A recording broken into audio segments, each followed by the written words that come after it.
इस वक्त मेरे साथ मौजूद हैं सांसद पप्पू यादव। पप्पू जी, अगर हम बात करें बांग्लादेश के हालातों की, तो वहाँ पर जो हिंदू जो वहाँ माइनॉरिटी में है उनके साथ मारपीट की जा रही है, उनकी जान ली जा रही है।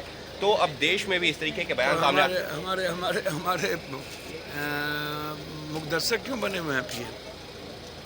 हमारे पीएम मुखदर्शक क्यों बने हुए हैं? अभी हिंदू याद नहीं आ रहा है?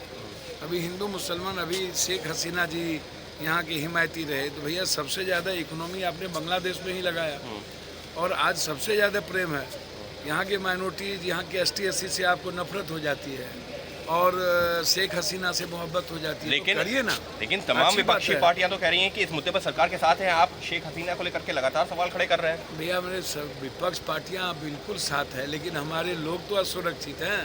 हम कहाँ कर रहे हैं कि उनके सही और गलत। आप निर्णय लेने की जरूरत है ना भाई, कि नहीं लेने की जरूरत? तो शेख हसीना को भारत में नहीं रखना चाहिए, आप अभी भी उसी बात पे कायम हैं? देखिए, मैंने कल भी कहा कि वसुधैव कुटुंबकम, हम सबको संरक्षण देते हैं, लेकिन आप एक निर्णय तो लीजिएगा ना कि हमारे देश की जो इकोनॉमी है, जो वहाँ पर बिल्कुल कोलैप्स होती जा रही है और हमारे लोगों पर जिस तरीके से वहाँ हमले हो रहे हैं, और तीसरी चीज़ हमारा लगातार पड़ोसी देश चाइना के हाथ की कठपुतली बनती जा रही है और चाइना मजबूत होता जा रहा है और भारत की अर्थनीति, भारत की पॉलिसी बिल्कुल कमज़ोर होती जा रही है।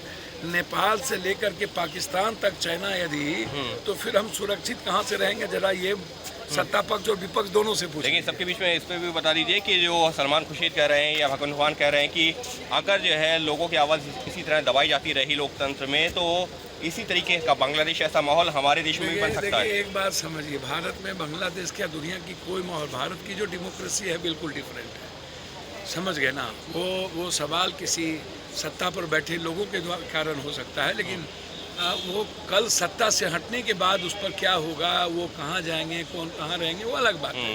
लेकिन भारत में आज तक ऐसा देखा नहीं गया है। लेकिन जो परिस्थितियाँ हैं, लगातार जो अग्निवीर है, MSP के मुद्दे को लेकर के हैं, आत्महत्या हो रही है, बाइफर्केशन हो रहा है, ST SC के बीच लंबी लकीर खींची जा रही है, माइनॉरिटीज़ नफरत के शिकार होते जा रहे हैं, जो भी माइनॉरिटीज, सिख हो, ईसाई हो, लगातार समाज बढ़ता जा रहा है।